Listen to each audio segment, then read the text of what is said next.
Mercantilism ने नया रूप ले लिया है। अब जो मर्केंटलिज्म का रूप है वो जबरदस्ती का रूप नहीं है, अब वो प्रेम का रूप है, अब वो लालच का रूप है। अब वो दिखाता है एक लड़की है, उसके पिंपल्स पड़े हुए, स्कूल नहीं जाना चाहती है, फिर वो एक हफ्ते फेयर एंड लवली लगाती है, फिर बगल वाला लड़का जब अपनी खिड़की खोलता है तो उसके चेहरे पे इतनी चमक होती है कि वैसे आंख पे हाथ रख लेता है। तो फिर वो बाकी जो हिंदुस्तान की लड़कियां हैं उसमें से 60% के लिए वो इंस्पिरेशन बन जाती है। अब मर्केंटलिज्म ने ये रास्ता अपना लिया है, अब मर्केंटलिज्म ने रास्ता बदल लिया। अब वो आदमी के साइकोलॉजी को पकड़ती है। अब बच्चे हैं, अब नमक, इस देश में नमक तो फ्री में बांट दिया जाए, पूरा कोस्टल एरिया ही तो है।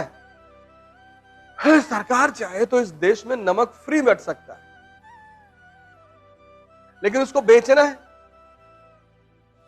तो जो चीज फ्री बट सकती है उसको बेचना है, तो कैसे बेचेंगे? और टाटा बेचेगा, टाटा कहेगा मेरा नमक आयोडाइज्ड नमक है। लोगों ने कहा इससे क्या होता है? अरे बोले आयोडीन बढ़ते बच्चों की मेमोरी को स्ट्रांग करता है। हिंदुस्तान की मां चाहती कि लड़का हमारा नर्सरी में फेल हो रहा है, तो आधा चम्मच नमक पानी में डाल के घोल के आयोडीन पिला रही। यह मर्केंटलिज्म का नया रूप है।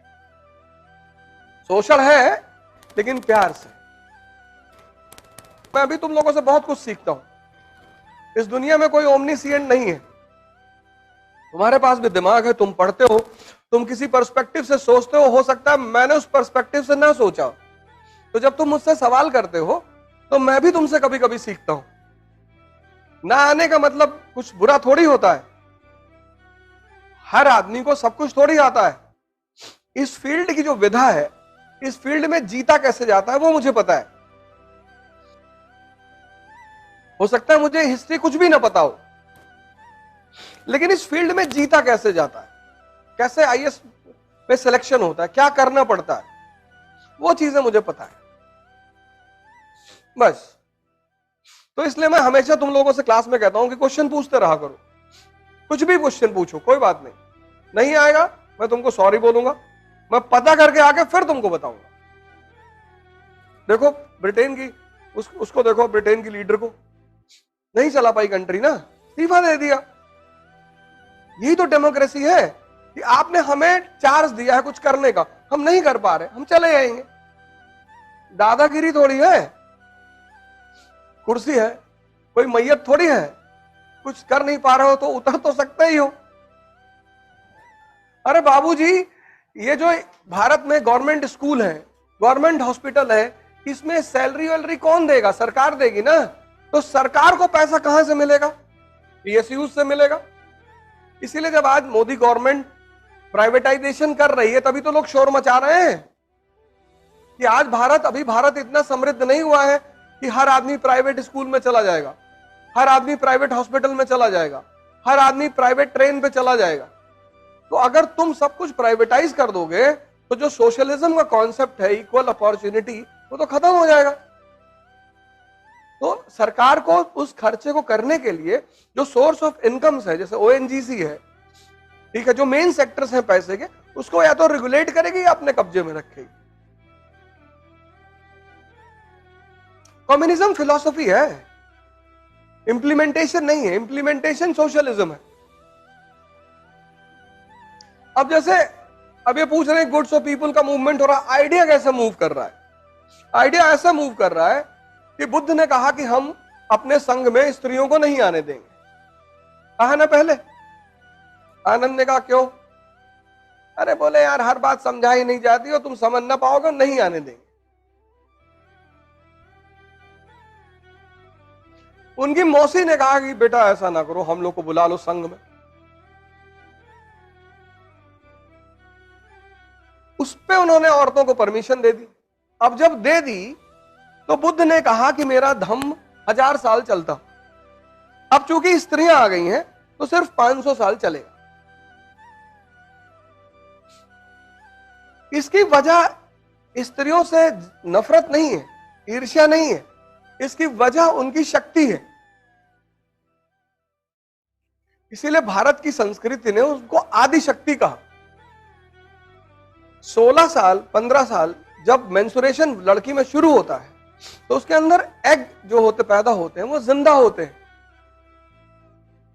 वो पुरुष को खींचते हैं अपनी तरफ। नाहक में तुम ऐसा पलट के नहीं देखते, धरती तुम्हें अपनी तरफ खींचती है, तुम कहते हो ग्रेविटेशन खींच रहा है, फोर्स को मानते हो ना। तो जब तुम स्त्री को पलट के देख रहे हो तो वहां भी तो कोई ग्रेविटेशन होगा, वो तुमको क्यों नहीं देखती? वो भी तुमको देखे। अगर तुम बुलेट उठा लो सड़क पे,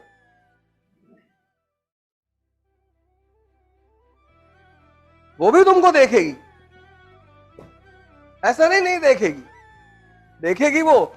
लेकिन अगर तुम हिल रहे हो, गुटखा खाए हो, हिल रहे हो, तो बुद्ध ने यह बात कही नहीं। जब इस्लाम आया तब उसने कहा कि औरतें मस्जिद में नहीं आएंगी, मतलब जहां मेल नमाज पढ़ेंगे औरतें अलग जगह पढ़ेंगी। अब देखो आइडिया ट्रैवल किया कि नहीं ट्रैवल किया? जो काम बुद्ध ने नहीं कर पाए किसी भी दबाव में, वो काम इस्लाम ने किया। अब नया नया जो आदमी ध्यान करने जा रहा है,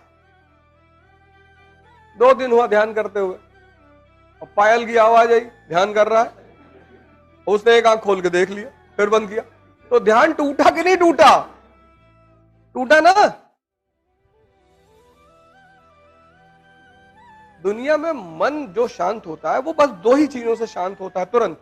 तीसरे चीज से जब शांत होता है तो परमानेंट हो जाता है, वो है मौत। आदमी मरा, सांस खत्म, सांस खत्म, मन खत्म।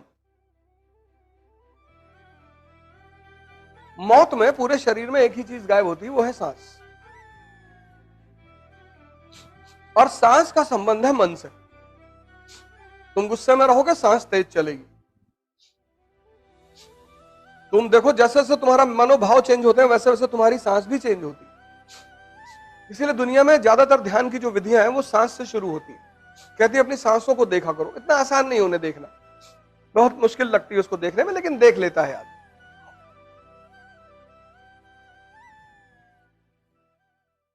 तो मन जो कंट्रोल होता है, ये वो 4 एक तो कोमा है, वो साइंस का मैटर है।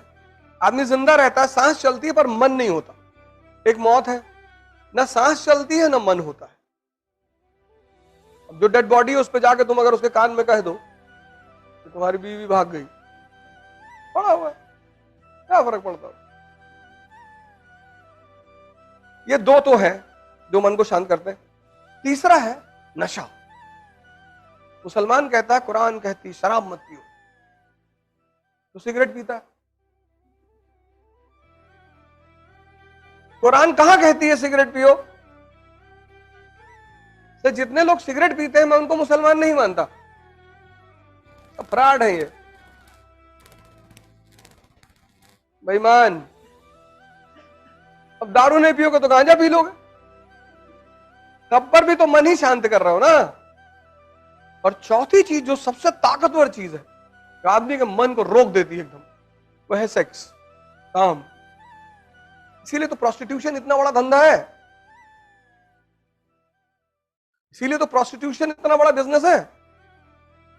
कई सारे देश हैं जिनकी इकोनॉमी चलती है। अरे अब काहे बता रहे हो? तुमको नहीं पता है? देखो इनको पता है। ये सब चीजें तो पहले पता रहती हैं और जीवन में किया गया। इसलिए बुद्ध ने कहा था कि स्त्रियां नहीं आएंगी, और कोई वजह नहीं थी, बस यही वजह। तो अब विचार भारत से है, ट्रैवल किया ना, वहां इंप्लीमेंट हुआ, उसको इंप्लीमेंट किया गया। अब जैसे जीसस क्राइस्ट का बर्थडे मनता है, कृष्ण का भी तो मनता है, वैसे ही मनता है दोनों का। अब पता नहीं हमने उनसे सीखा या उन्होंने हमसे सीखा। अंग्रेज इतिहासकार लिखेगा कि भारत के लोग जन्माष्टमी ईसा के जन्म के उत्सव से प्रेरित होकर मनाते हैं। जब हम लिखते हैं तो हम कहते हैं अरे चोर उचक के लोग, जब हम विकसित थे तब ये जंगल में घूमते थे। हम भी तो अपने ईगो को सेटिस्फाई करते हैं। आज उनकी उपलब्धि से हम नहीं सीखना चाहते हैं। हम बताते हैं कि 10,000 साल पहले रावण के पास विमान था। आज हम भिखमंगे, वो एक अलग बात है। ऐसे विचार ट्रैवल करता है व्यक्ति के साथ। ये भारत, भाई क्रिश्चियन व्यापारी आए, क्रिश्चियन मिशनरियां आई, तभी तो यहाँ मॉडर्न स्कूल्स, प्रेस, ये सब उन्हीं की तो देन है। विचार ट्रैवल किया कि नहीं किया? और बताओ।